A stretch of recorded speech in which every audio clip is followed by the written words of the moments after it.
Hi అండి, నమస్తే. Welcome back to Sri kitchen. ఈరోజు మనం చేసుకోబోయే రెసిపీ కోడి కూర రాగి సంకటి అండి. రాగి సంకటి అనగానే అందరికీ మనకి కోడి కూర గుర్తొస్తాయి కదా, ఎందుకంటే ఈ రెండింటి కాంబినేషన్ అంతా బాగుంటుంది. ఇప్పుడు రెండు రెసిపీస్ ఎలా చేసుకోవాలో చూసేద్దాం. ముందుగా చికెన్ని సాల్ట్ వాటర్లో ఒకసారి కడిగి తీసుకోండి. ఇప్పుడు ఇందులోకి కొద్దిగా పసుపు, టేస్ట్ తగినంత ఉప్పు, కారం వేసుకోండి. మనం రాగి సంకటిలోకి చేసుకుంటున్నాం కాబట్టి కొద్దిగా స్పైసీ ఎక్కువగానే ఉండాలి. కారం చూసి వేసుకోండి. ఇప్పుడు ఇందులోకి ఒక హాఫ్ టీ స్పూన్ అల్లం వెల్లుల్లి పేస్ట్ వేసి, ఒక టేబుల్ స్పూన్ ఆయిల్ వేసుకొని, 2 టేబుల్ స్పూన్ల పెరుగు కూడా వేసుకొని, ఒక అర చెక్క నిమ్మరసాన్ని పిండుకోండి. ఇప్పుడు వీటిని అన్నింటినీ ముక్కలకు పట్టేటట్టుగా అంతా కలిసేటట్టుగా కలుపుకోవాలి. ఇలా అంతా కలిపేసుకున్న తర్వాత చికెన్ని హాఫ్ అన్ అవర్ నుంచి 1 అవర్ వరకు పక్కన ఉంచుకోవాలి. అప్పుడే ఈ మసాలాలన్నీ, ఉప్పు కారాలన్నీ చికెన్కి మంచిగా పట్టుకుంటాయి. ఇప్పుడు ఇలా కలిపెట్టుకున్న చికెన్ పైన ఒక ప్లేట్ పెట్టేసి పక్కన ఉంచుకోండి. ఇప్పుడు చికెన్ కర్రీ కోసం మనం స్టవ్ వెలిగించుకొని ఒక కడాయి పెట్టుకొని అందులోకి ఒక 3 టేబుల్ స్పూన్ల ఆయిల్ వేసుకోండి. ఆయిల్ వేడెక్కిన తర్వాత ఒక బిర్యానీ ఆకు, 2 లవంగాలు, 2 యాలకులు, కొద్దిగా దాల్చిన చెక్క వేసుకొని కొద్దిగా ఫ్రై చేసుకున్నాక ఇప్పుడు ఇందులోకి కట్ చేసి పెట్టుకున్న ఉల్లిపాయ ముక్కలను వేసుకోవాలి. ఇలా ఉల్లిపాయ ముక్కలు వేసుకున్న తర్వాత దగ్గర కలుపుకుంటూ మంచి గోల్డెన్ అండ్ బ్రౌన్ కలర్లోకి వచ్చే వరకు ఈ ఉల్లిపాయ ముక్కల్ని వేయించుకోవాలి. ఉల్లిపాయలు మంచిగా ఫ్రై అయితేనే కర్రీ టేస్ట్ బాగుంటుంది. ఇట్లా ఫ్రై చేసుకున్నాక ఇప్పుడు ఇందులోకి ఫ్రెష్గా చేసుకున్న 1 స్పూన్ అల్లం వెల్లుల్లి పేస్ట్ వేసుకొని మొత్తం అంతా కలిపేసుకోవాలి.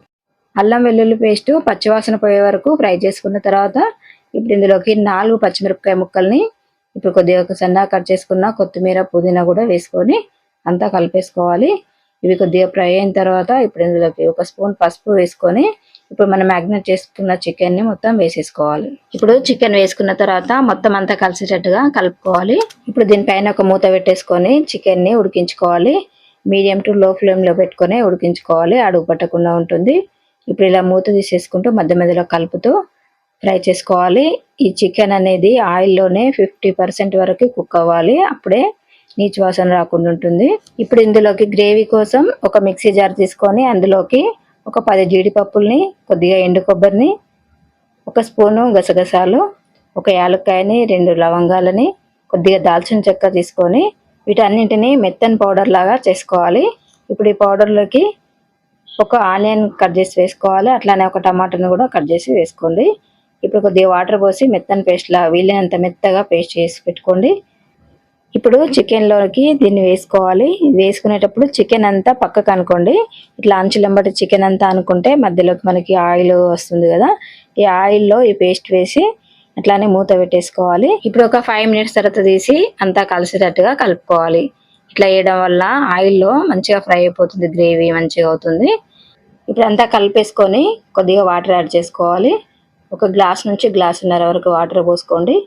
వాటర్ పోసేసుకొని మొత్తం అంతా కలిపేసుకొని ఒక 15 నిమిషాల నుంచి 20 నిమిషాల వరకు అయితే చికెన్ ఉడికించుకోవాలి. చికెన్ మంచిగా ఉడికేంత వరకు ఉడికించుకొని మూత తీసేసి అంతా ఒకసారి కలిపేసుకొని ఇప్పుడు ఇందులోకి గరం మసాలా, కొద్దిగా ధనియాల పొడి వేసేసుకొని అంతా కలిపేసుకోవాలి. చివరిలో కొద్దిగా కొత్తిమీర కూడా వేసుకొని కలుపుకుంటే ఎంతో టేస్టీ చికెన్ కర్రీ రెడీ అయిపోయిందండి. ఇప్పుడు స్టవ్ ఆపేసి మూత పెట్టేసి రాగి సంకటి ఎలా చేయాలో చూద్దాము. ఇప్పుడు రాగి సంకటి కోసం అయితే మనము రేషన్ బియ్యం తీసుకోవాలండి. అదే దొడ్డు బియ్యం టిఫిన్స్ కోసం వాడతాం కదా, దాన్ని అయితే నేను ఒక గ్లాస్ తీసుకున్నాను. బియ్యాన్ని 2 సార్లు కడుక్కొని వాటర్ పోసి నానబెట్టుకోవాలి. ఒక అరగంట ముందే రైస్ కడిగి నానబెట్టుకోవాలి. ఇప్పుడు రైస్ ఉడికించుకోవడానికి స్టవ్ పైన ఒక గిన్నెను పెట్టుకోండి. ఇప్పుడు 1 గ్లాసు రైస్కి 6 గ్లాసుల వాటర్ పోసి కొద్దిగా మరిగించుకొని ఎసరు వచ్చిన తర్వాత ఇప్పుడు అందులోకి రైస్ వేసేసుకోవాలి. ఇలా ఒకసారి అంతా కలిపి మూత పెట్టుకొని రైస్ని మెత్తగా ఉడికేంత వరకు కలుపుతూ ఉడికించుకోవాలి. మెత్తగా అంటే పూర్తిగా ఉడికిపోయేదాకా చూడాలి. పూర్తిగా ఉడికిపోయిన తర్వాత ఇప్పుడు అందులోకి 1 గ్లాసున్నర రాగి పిండి తీసుకోవాలి. ఇలా అంతా పరిచినట్టుగా పైన అంతా పరిచేసి రాగి పిండి మొత్తం వేసేసి మూత పెట్టుకోవాలి. ఒక 5 మినిట్స్ అలా మూత పెట్టి తీసేసిన తర్వాత ఇప్పుడు అందులోకి కొద్దిగా సాల్ట్ వేసి మొత్తం అంతా కలిసేటట్టుగా కలుపుకోవాలి. స్టవ్ లో ఫ్లేమ్లో ఉంచుకొని ఇలా కలుపుతూ ఉండాలి, లేదంటే అడుగున మాడిపోతుందండి. ఇలా గట్టిగా రుద్దుకుంటూ మంచిగా కలుపుకోవాలి. మొత్తం అంతా కలిపేసుకున్న తర్వాత ఇందులోకి 1 స్పూన్ వరకు నెయ్యిని వేసుకోవచ్చు. నెయ్యి వేసేసి అంతా కలిపేసుకొని స్టవ్ ఆఫ్ చేసేసుకోవాలి. ఇప్పుడు మూత పెట్టేసి కాసేపు పక్కన పెట్టాలి. చల్లారేంత వరకు పక్కన పెట్టేసి కొద్దిగా వేడిగా ఉన్నప్పుడే చేతికి వాటర్ రాసుకొని ఉండలుగా చేసుకోవాలి. అంతే అండి, కోడి కూర రాగి సంకటి రెడీ అయిపోయింది. వీడియో కనుక నచ్చినట్టయితే ఛానల్ని సబ్స్క్రైబ్ చేసుకొని వీడియోకి ఒక లైక్ చేసి మీ ఫ్రెండ్స్ అండ్ రిలేటివ్స్కి షేర్ చేయండి. ఓకే అండి, ఒక మంచి రెసిపీతో మళ్ళీ కలుద్దాం.